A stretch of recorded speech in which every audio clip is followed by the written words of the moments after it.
So Tom Brady is back to being Tom Brady. The rest of the NFL should be scared. Maybe. Kyle Gaffner and James Worthington are both here. We're recapping Week 5 of the NFL, so let's get right into it. How you guys doing today? Pretty good. How about you? How you doing, James? Adrian? Been better, man. Still hurting over that Eagles loss. Oh, I'm definitely hurting. Definitely hurting. Yeah, definitely hurting. And, I got exposed to a full moon last night, so I don't know. Oh, boy. I'm not going to get into that, but I love me some EVP. All right, so let's get right into our power rankings. Number 1, I'll start, I guess. I got the Patriots. I know that they're the ones that aren't undefeated, but I got the Patriots. Tom Brady, he's back. I mean, I know it's the Browns, but the fact that he comes right back in there and he's just killing it, I mean, just no rust at all. He looked really good. Could you expect anything less from the all-time great? I mean, the dude's incredible. You know, he wasn't just sitting there relaxing. He was watching tape. He was staying on top of himself, keeping himself fresh. I mean, and what a connection with him. Obviously, Gronkowski's finally healthy, but with Martellus Bennett, too. I thought that was such an underrated trade when they got him. Like, what a duo. Way better when they had Hernandez there. I think Martellus Bennett is a talent. Yeah, I agree. Yeah, he looked really good, man. He didn't miss a beat. Like you said after the game, he feels better at 39 than 29. That's pretty scary for the rest of the NFL. And just wait till Dion Lewis comes back. Patriots are going to be scary with this year, and that defense looks like it can play too. So, I didn't expect anything less out of Tom Brady. Yeah, to me, they're by far the most talented team in the league. That's why I have them at number 1. So, I mean, we'll see how it plays itself out. It's just like the touch he has on the deep ball, it's all still there. And like, he says he wants to play into, 2020. It's insane to think about. So, we'll see how that arm kind of holds up. I mean, obviously, Peyton Manning, that arm deteriorated pretty quickly. But Brady's always had a stronger arm than Peyton. And he hasn't had any neck surgeries either, which is big. And the way he's worked out, he said he's given up lifting weights. It's all about stretching and doing yoga, and he does a lot of unique muscle trending. So it's not a lot of the lifting because, lifting rips your muscles. So I could see him playing past maybe 2020. I mean, with age, you would see some deterioration, but this guy looks like he could play till he's 45. Yeah, and I think that's what he wants to do. 45. How can you knock it? If he's not showing no signs of slowing down, him and Belichick are a match made in heaven. It might be 2 more rings for them, man. Imagine that. Fuck them. That's what he wants. That's what he wants to do. He's playing for 5-6 rings, so he can be the best of all time. Well, if he gets there, I guess he'd get it. It's crazy, man, because, I always thought Peyton Manning was better. I always put him ahead, But when you think all time, it's like you put Brady ahead. It's kind of weird to think about. I don't know if you guys feel the same way. There's been that rivalry there since they played each other for the longest time. Who's the better quarterback?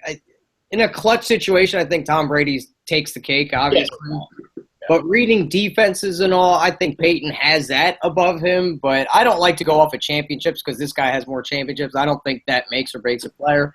But it's tough. It is so minute how close their skill sets are. They're incredible. Yeah, I've always been the opposite way. I've always put Brady slightly ahead of Peyton, but I usually do favor more of the clutch guys and the big moments in the playoffs. But what Peyton did in the regular season, I mean, Brady had that 1 year where he had the 50 passing touchdowns. Besides that, Peyton had how many MVP awards? I mean, you can't – it's really just – it's a tough comparison. They're both right there. Yeah, absolutely. All right, let's get into your guys' number 1s. So I think I know who it's gonna be. Go ahead, James. You can go. Yeah, I got the Vikings number 1. They're the only undefeated team left. I will talk about defense a lot last week, but really that's what wins in the NFL.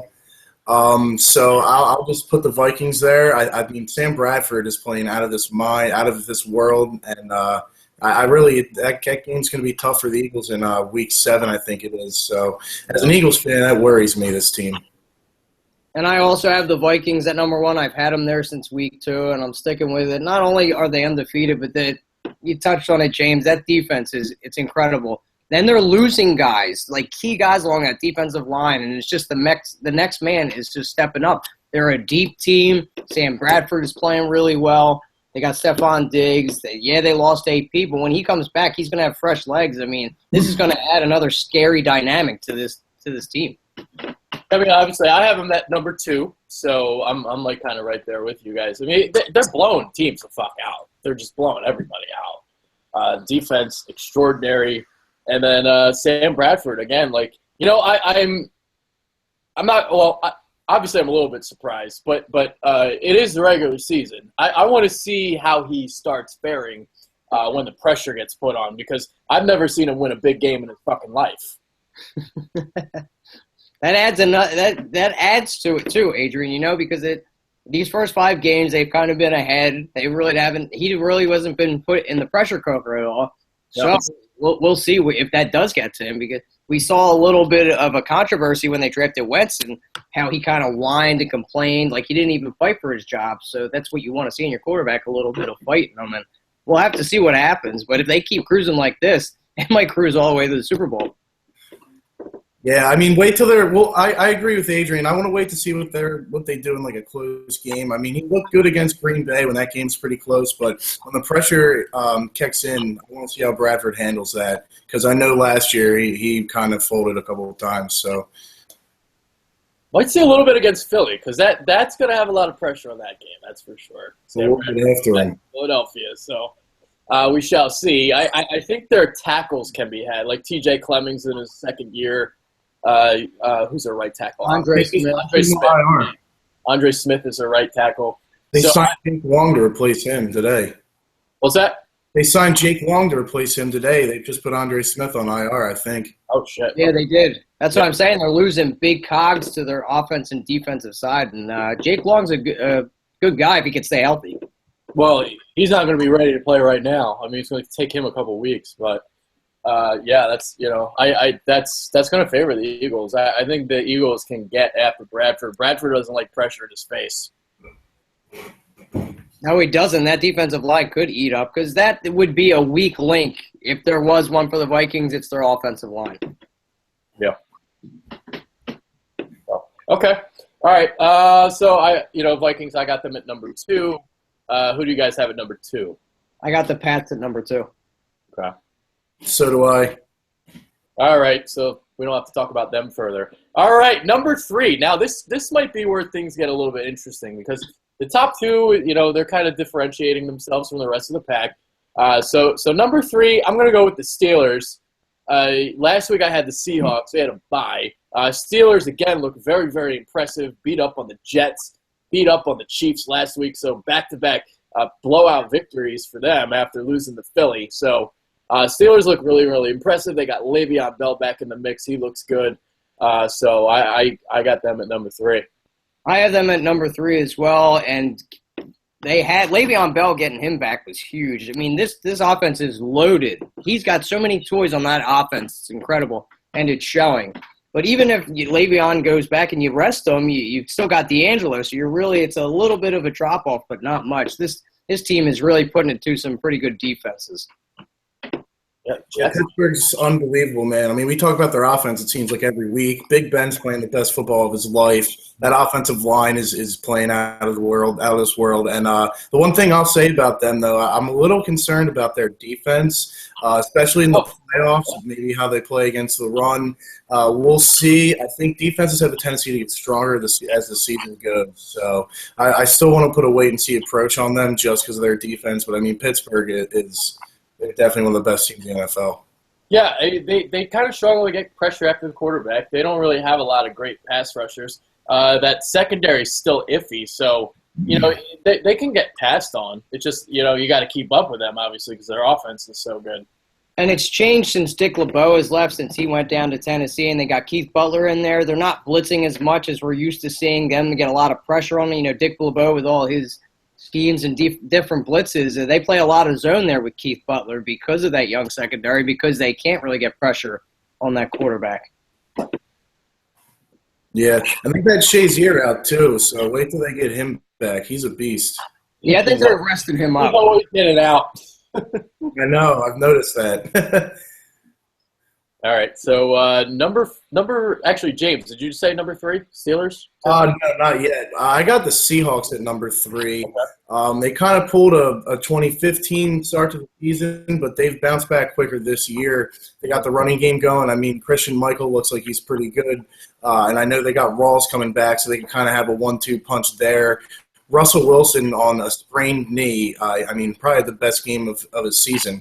So that's had a week to heal, and I think this week he'll be a little more mobile, get outside the pocket a little more, and that's just going to open up things down the field. And Jimmy Graham's reemerged as a good receiving option for them. So Seattle, I got at 3, but, Pittsburgh's my 4, so I assume you guys might be the same way, just flip-flopped. Yeah, I got Seahawks number 4.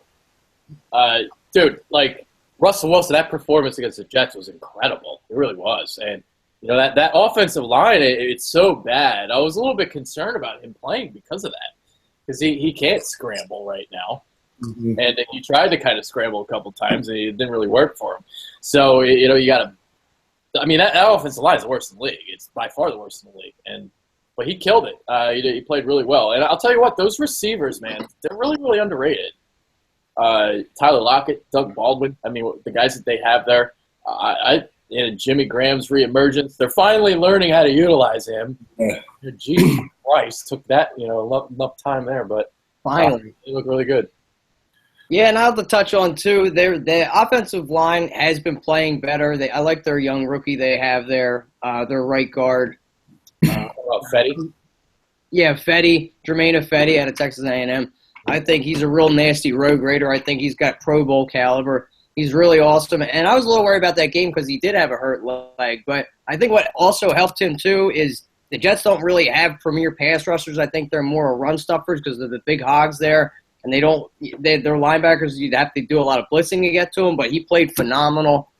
They played against a really good defense. And the reemergence of Jimmy Graham finally coming off those 2 nasty injuries, I mean, that's what they looked for when they did this trade a couple years ago, to get this type of tight end production. I mean, he's more like another receiver. And Doug Baldwin is so underrated. I think he's a great receiver. He's awesome. And Javon Curse, they come up with big plays all the time. And what were they going to do when they lost beast mode? Because Thomas Rawls coming off that injury, but Christian Michael has really stepped up. Yeah, I agree. The thing about Doug Baldwin is, Russell Wilson likes to ad-lib a lot, and he's so good when he's out of the pocket, just kind of finding the open spaces in the field and kind of coming to Wilson, coming back to the ball. So he's really good at doing that. By the way, Jermaine Kearse, you accidentally called him Javon. I thought that Jermaine Kearse. That was kind of funny. Hey, I love me some Javon Kearse, man. Biggest hands ever, literally. Greek. Yeah, what they say about a guy with big hands. Big gloves. All right, let's move on. Number 5 on the list. Now, this is where things get interesting because, who knows who you guys got at number 5. I'm going to go with Atlanta for now. I'm still, not 100% sold because of last year, but they just beat Denver on the road. Very, very impressive performance.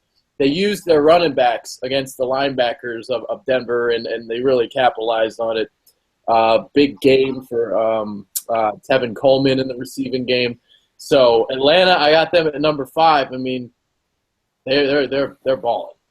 I'm with you there. I have them in my power rankings. I wasn't too sure of them. They really hadn't played anybody too impressive, I thought, but you got to give it to them this week. They go up to Mile High, beat Denver with that amazing defense they have out there, and they look good. And Tevin Coleman wasn't sure he was even going to play because he's got sickle cell anemia. So, guys that have that, they can't play in the high altitude because they could actually collapse and die. So for him to have such a performance like that was incredible. Four catches for 132 yards. I mean, they just ate him alive. Matty Ice had a good game.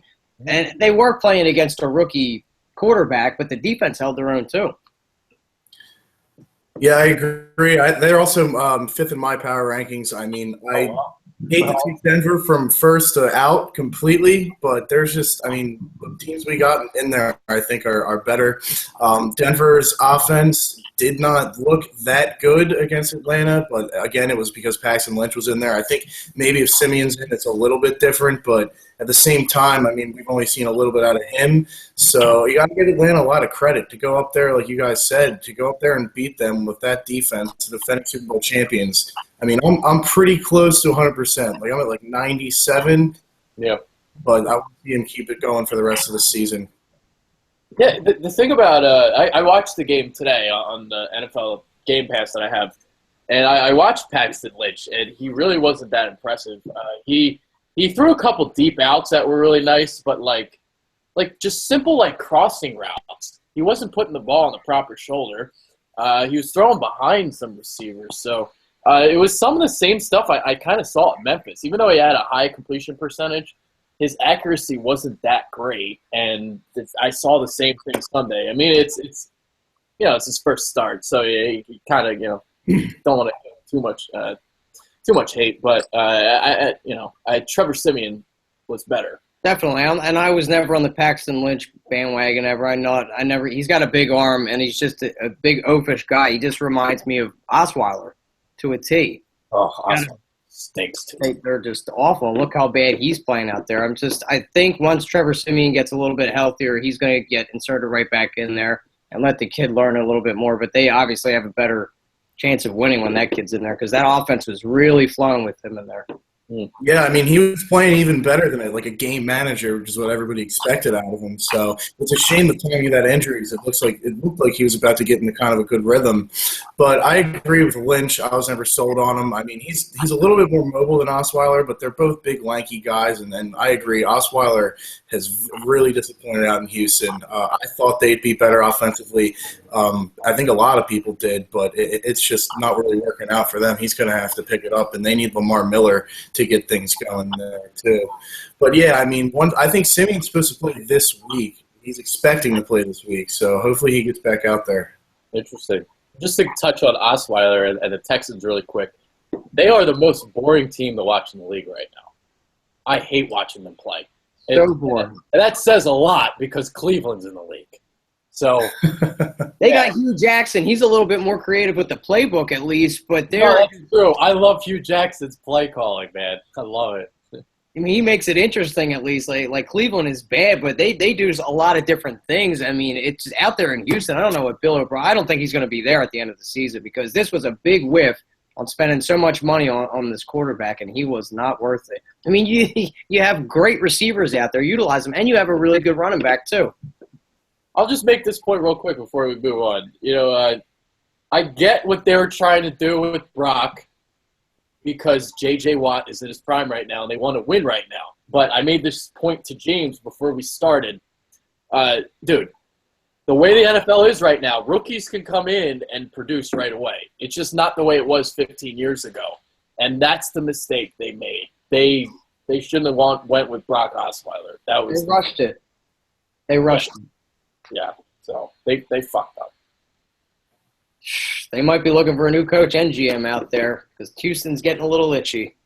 I mean, I do like Bill O'Brien. I'm not gonna lie. I think he's okay, but I just didn't agree with the quarterback that they picked. Well, Bill O'Brien's supposed to be good at developing quarterbacks. I thought that was kind of what he was known for. So I think maybe they'll give him another year. Maybe get Brock with another offseason to kind of get more used to the playbook. And hopefully they see some improvement out of him as the season goes on. I mean, you just got to wait and see with that. Just baffled me. They gave him all this money, like you had touched on why they did it, but 5 games, a 5-game sampling for that much money it just doesn't make any sense to me. It's just they took a home run and I think they whipped on it. They went for a home run to whip on it. Well, we shall find out. It was only 5 games, so we'll see how they kind of But yeah, I'm just not big on them. All right, the other big news: Panthers 1-4. So Roberto Aguayo missing every fucking field goal out there, and he makes the game winner. So Panthers 1-4. Are you guys surprised? I'm very surprised. Of a team that went 15-1 to what they are now, you still got Cam Newton, who had an MVP season last year. You got his biggest weapon back in Kelvin Benjamin. All you really did lose this year was Josh Norman. And for that to make this drastic of a change, I don't think this should be happening. I don't know what the hell is going on down there in North Carolina, but they look atrocious. A completely different team. Yeah, I'm shocked. I mean, Cam being hurt, getting hurt last week against Atlanta, and then not playing this game, that definitely affected things. But yeah, to just lose Josh Norman, to get Kelvin Benjamin back. I know Stewart's been out, but 1-4, man. Like, you would have told me Carolina was going to be 1-4 after 5 weeks. I would have said, what planet are you on? So I expect to see them improve. I'm not even ready to count them out of like possibly pushing for a wild card berth, but at this rate of the division, it's going to be tough to come back unless Atlanta pulls a total collapse. It might happen, never know. But I'll say this about them. I mean, I had them going 11-5 this year, so like I am a little bit surprised, but I was definitely very, very concerned about the secondary coming in because once you lost Josh Norman, they had nobody. Like, Bene Benwickery is more of a slot cornerback. They cut him. And I didn't get to that yet. And they cut him. So, and he might be probably their best cornerback, honestly. I don't know why they cut him. That was kind of dumb on their part, but whatever. So you got like James Bradbury is like a starter for them. He's a rookie. And their other guy, I don't even know. Farley. Yeah.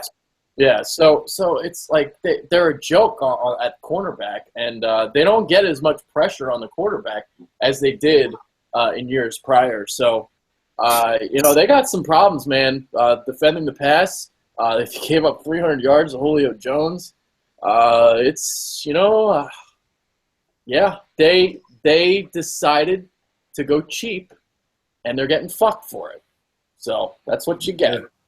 So now they go to New Orleans, and they got to face Drew Brees in that offense. So, and I had read that Benwickery got cut because of the performance he let Julio Jones for. That's why I read they got rid of him because he was getting burned even by him and then their backups. But I think you want somebody with a little bit more experience because then they promoted a guy from the practice squad in Sanchez to come up here and defend these guys. So I just don't understand why they would do that. They did go cheap, and they thought they could get by.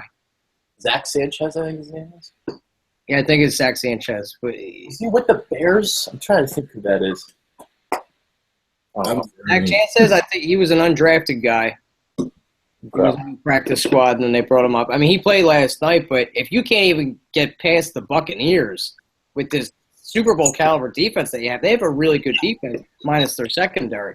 They should have been able to get by and beat these guys last night, and they didn't. Yeah, Tampa is the one team that beat Atlanta, though. That's the one calling card they kind of have this year. That's what you got to love about football. Any given Sunday, anything can happen. Exactly. Yeah, speaking of any given Sunday and anything can happen, I kind of warned people about a trap in Detroit, in Motor City. Nobody wanted to listen to me. And while the Eagles lost, I know a lot of people are blaming the refs. I fucking hate people that blame the refs. I get it, though, because they were terrible. But that's not why they lost the game. So, I've done recaps the last couple of days. So I'll let you guys chime in. What did you guys think of the Eagles' performance? Good, James. I mean, the first half it was bad, but they stepped up in the second half. Their defense really stepped up. They allowed 3 points in the second half. So yeah. I expect to see them bounce back. I mean, you're not going to win every game. Me and Adrian talked about it before the show. We were both expecting to split the games, Detroit and Washington. And now that they lost to Detroit, they will not lose to Washington. I mean, I respect them as an opponent, but this is a good football team, and good football teams bounce back. So I fully expect them to come out in the first half firing, and you won't see that sloppy kind of football. They're going to make up for this. You got to also think Jim's coming back to where he had coached for a couple years, so that had something to do with it, I think. And that bye week killed them. It just cooled them off completely because Carson Wentz didn't look as sharp as he was either.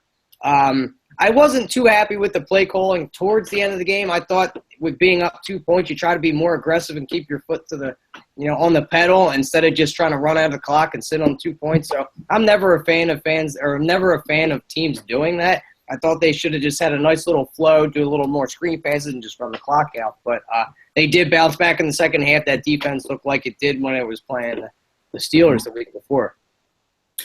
Yeah, I mean, just imagine though. I mean, if Ryan Matthews doesn't fumble the ball there, we might have possibly got out of there with a win. Oh, we want to get definitely Penalties, despite looking like we did in the first half. So you got to give him credit. And then I mean, the interception on Wentz, he just took a shot.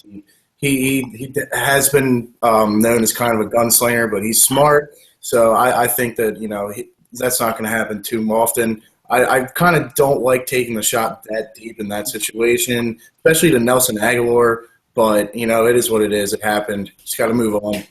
Yeah, I thought they could have done a little bit more. Go ahead. I'm sorry. And it was Aguilar going against Darius Slay, one of the best cornerbacks in the league. Like, come on. I thought Aguilar could have at least fought for the ball instead of. Well, I was about to say that. Yeah, you got to knock the ball away. Our ball is nobody's ball, as Doug Peterson said during his press conference. Now, just the play calling on that last drive, they started off with a couple passes.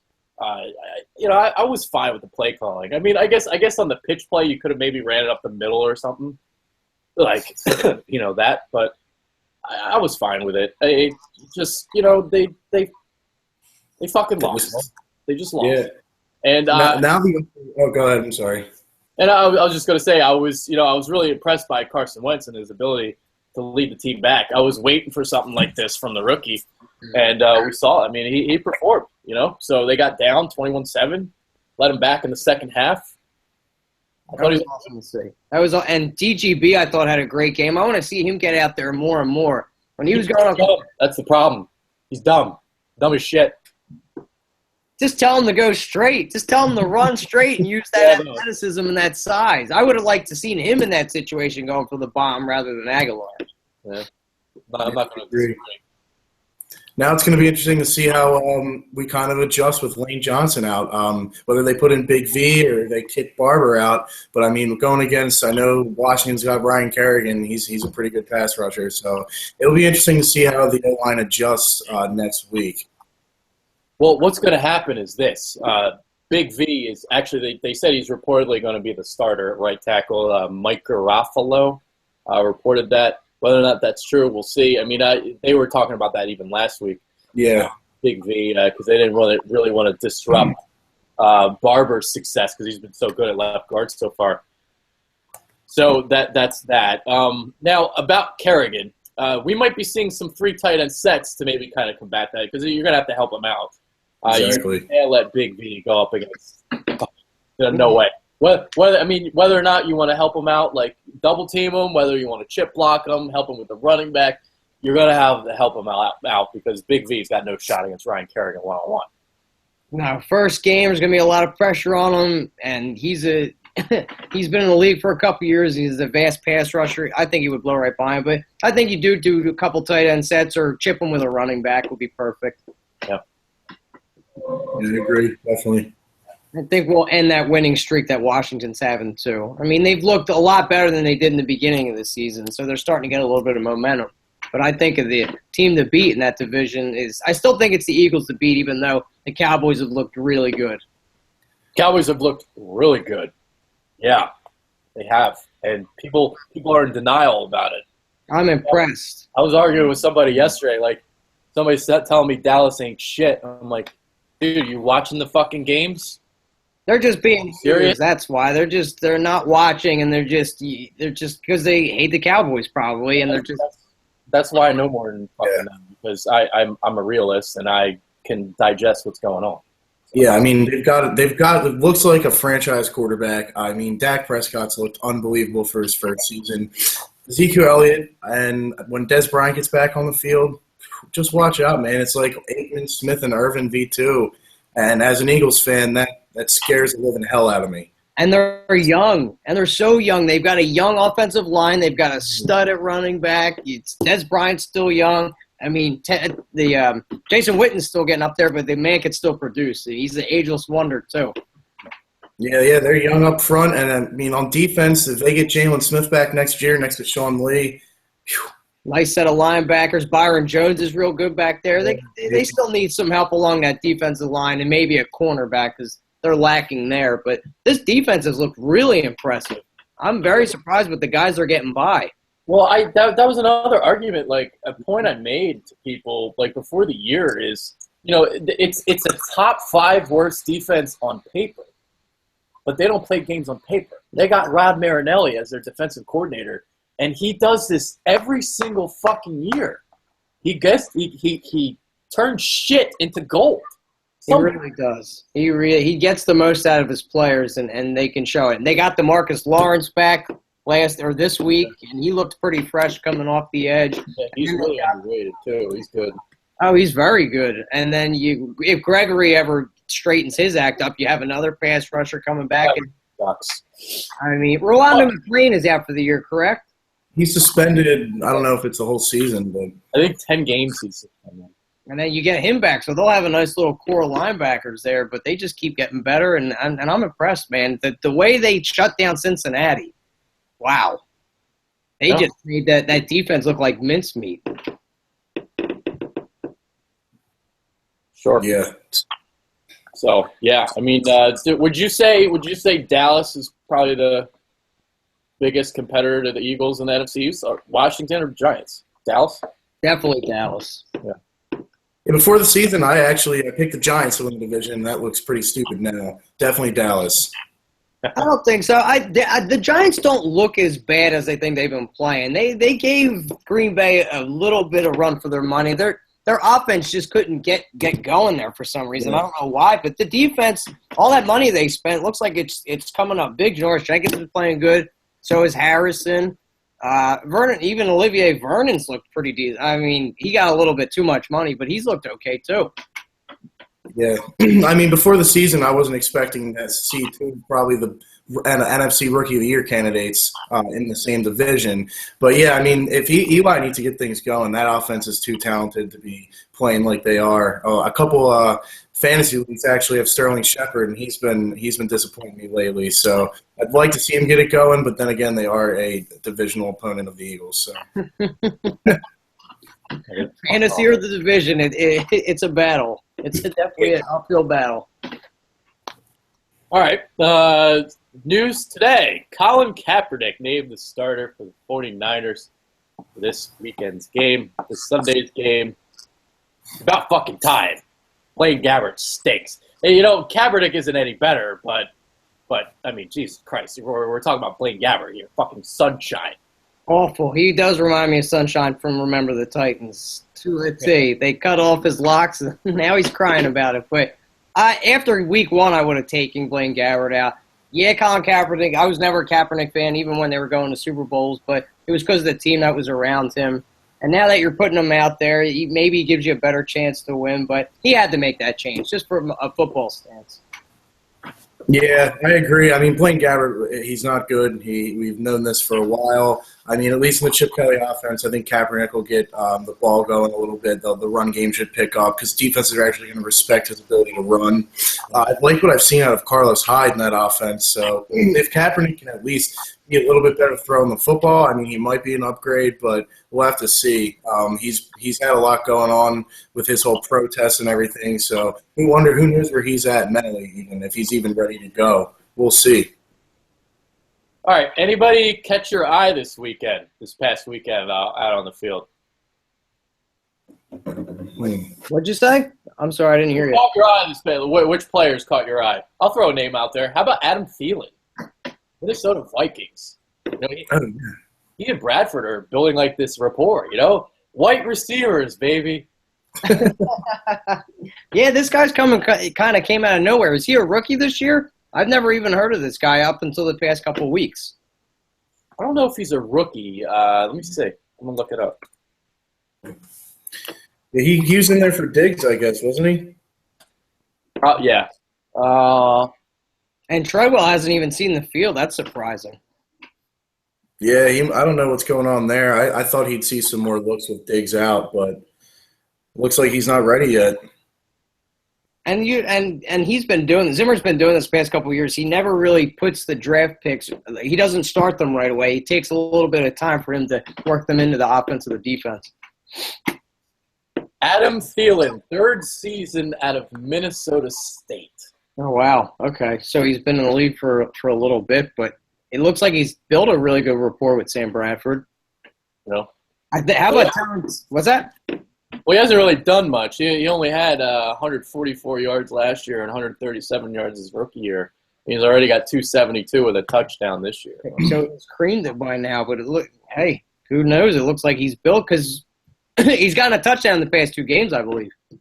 You might be right. I think he has. I believe he has. Terrence West really impressed me with Baltimore. The past 2 weeks, he's been getting a lot of totes since they released Forsett. Looks like he's the mainstead there now. I think he had 10 totes for 95 yards, something like that.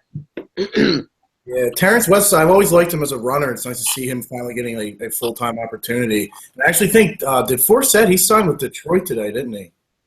Yes. I don't know if he signed, but I know he, worked out. I think he signed with him.